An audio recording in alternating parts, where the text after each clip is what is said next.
S&P 500 continues to see buyers despite quiet Monday morning. From FXEmpire, this is Chris taking a look at the S&P 500.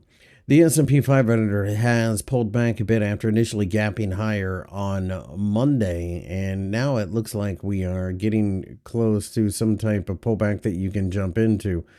Ultimately, this is a market that I think continues to see plenty of upward pressure regardless of what happens. And of course, the S&P 500, like most other indices around the world right now, are being driven by a handful of stocks that everybody owns. So in other words, all of the same companies are driving everything higher as they have been the whole time. It's not a very widespread rally, but that might be the new normal. You always talk about how the underlying breadth of the stock market is something that you have to pay close attention to, but maybe not anymore. It seems like a new paradigm. Either way, I look at this as a market that you want to buy dips in due to the fact that obviously we're in a very strong uptrend.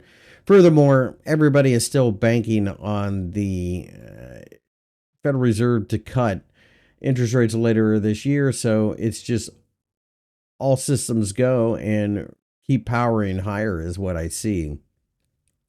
At this point, the 5,000 level, I think, is your floor in the market, but we do have the 50-day EMA underneath at the 4,913 level and rising, which could also offer quite a bit of support as well. Where the S&P 500 ends up by the time it runs out of momentum, nobody seems to know because everybody's target keeps being pushed higher and higher. What does this mean? Well, we are in a bit of a mania, but it doesn't look like we're that late into it yet.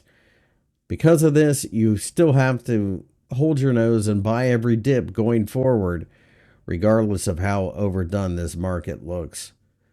If you enjoyed this video, give me a thumbs up and make sure to subscribe.